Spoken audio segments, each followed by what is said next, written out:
Yes, then. Beatles or Stones? The Rolling Stones, of course. Uh, that wasn't the answer. That was just saying the Beatles or the Rolling Stones. I like them both. All right.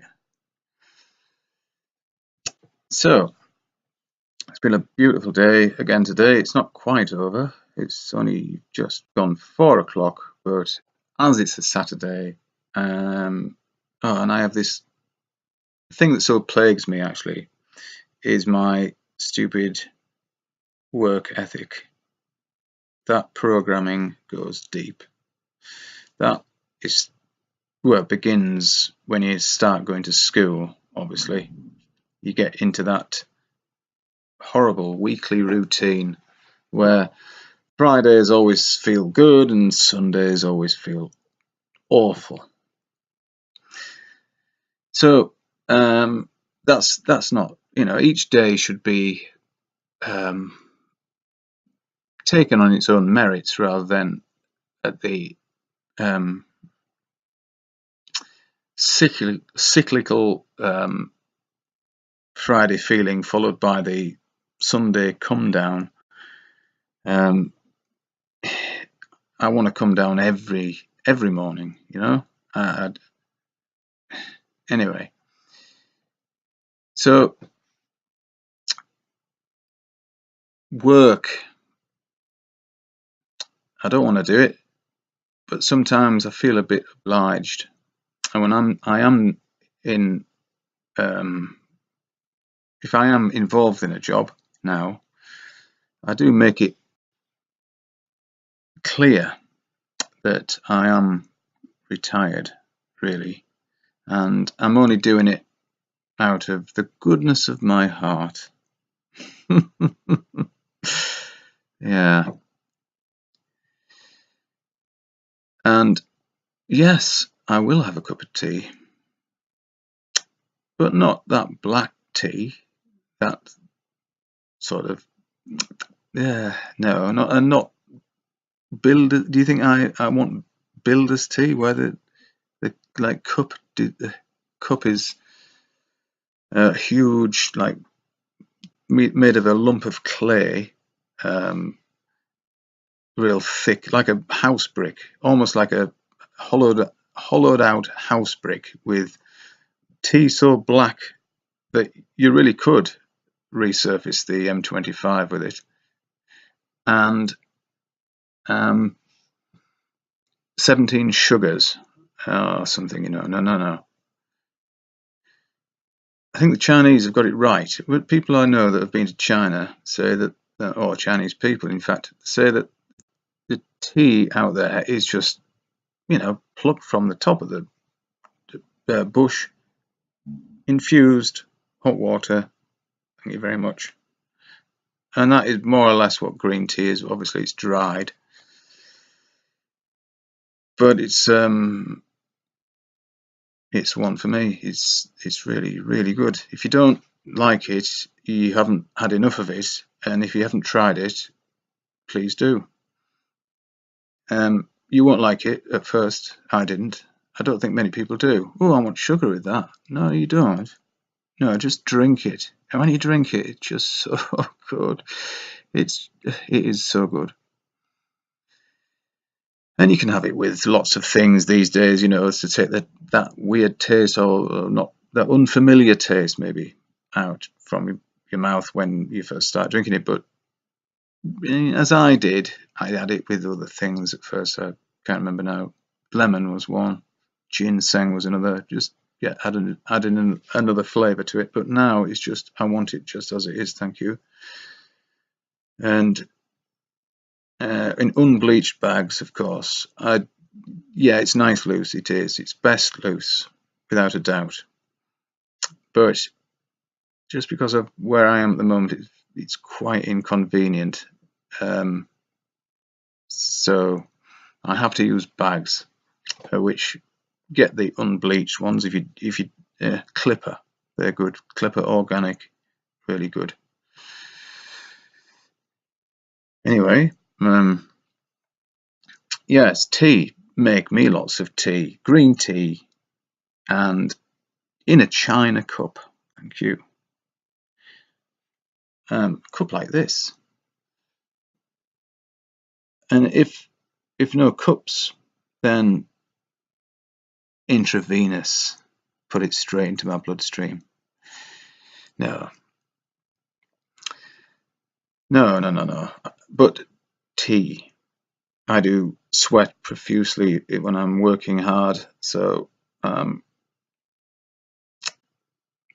if I'm sweating in your time, I want to replenish myself also in your time. Thank you. What a list of demands. Demands. Good word, demand. Somehow, I demand.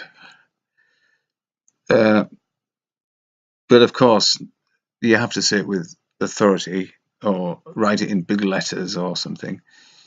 Otherwise, nobody takes you seriously. Nobody takes me seriously anyway. Obviously, for obvious reasons, maybe. I don't think I would take me seriously if I met me and I was saying there's no such thing as the ISS. I call it the lie-SS because it's a big lie. Or the fake station. I quite like that one. Yes, I'll say there is definitely something flying. Sometimes it flies across here, yeah. But don't you think it's weird don't you think it's weird that you can see it in any town that you're in? You know, you look at it up and you think, and then somebody did it. This is so good. Somebody did a like a worldwide timetable of the LISS and found there must be something like 5 of them for it to have coincided with the old times it was supposed to be able to be seen.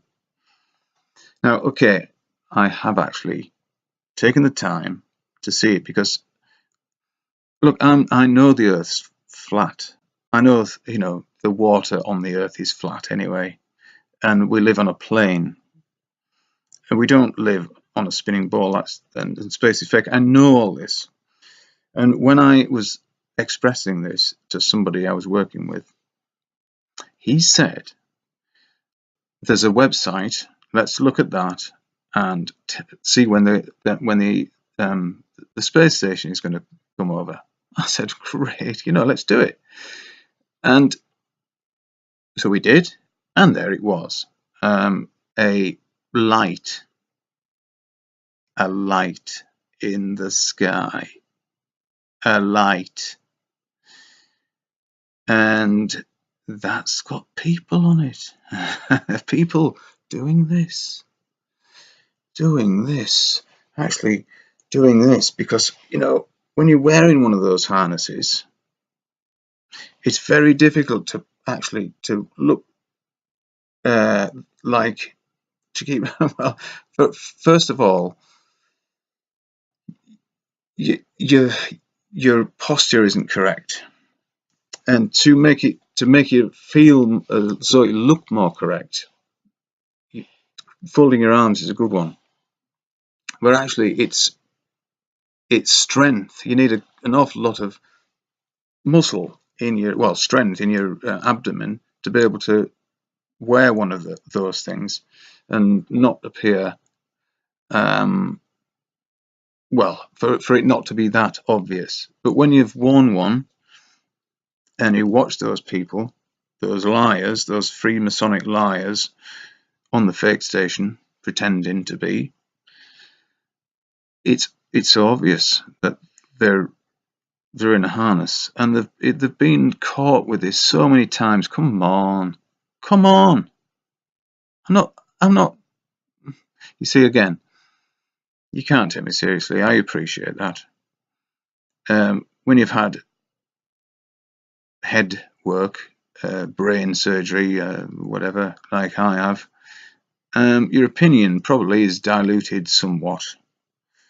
I mean, your opinion is diluted when it doesn't have a strength that it might have had if I was, say, if I was Brian Cox and I said the fake station isn't really real. It's just a film studio where they all go for 6 months every year. And I'm not really trying to do an impersonation of him, not a real one. I'm just trying to be as stupidly effeminate as he appears to be. And what if he said something like this? And they didn't really go to the moon. They were just trying to look big and strong in front of those Russians because they thought they were going to come and get them. And he would be lying about that as well. If he thought that, well, he could. That's the reason they're going to do. Look, it's going to be 50 years since they pretended to go to the moon soon. There's going to be a lot of celebration or some bollocks about that, but I don't know whether there is. They may take this opportunity to come clean. But people have said that that won't happen until all the people involved in it are dead, especially obviously the fake bastard lying astronauts.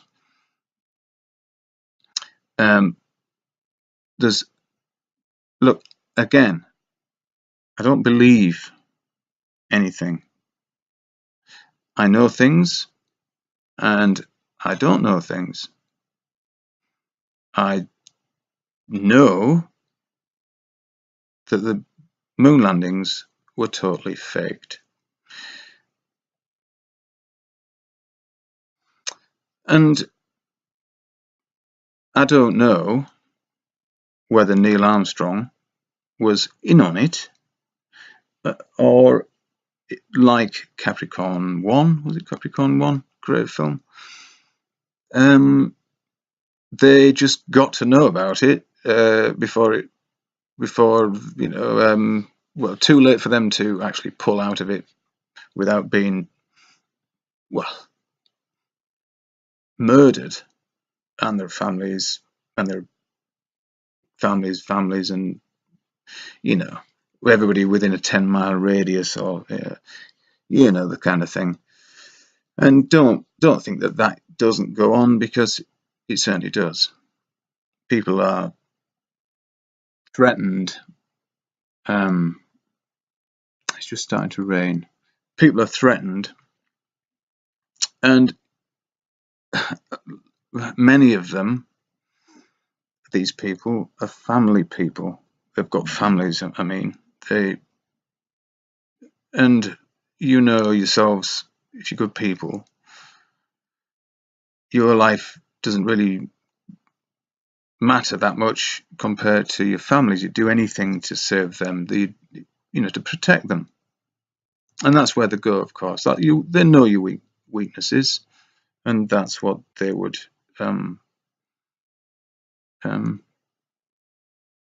ultimately harm. So that sounded very, deep, sinister, nasty, and that's what they are. All this isn't done for our amusement. It's quite a thing to make us all believe in a fake ball, but it was done in increments over many, many years, decades, centuries. Slowly drip-fed this nonsense, forcibly at first, and then made the flat earth the laughing stock belief. So now it's not a belief, it's reality. It's the objective reality. Believe it or not, I don't care, but it's real.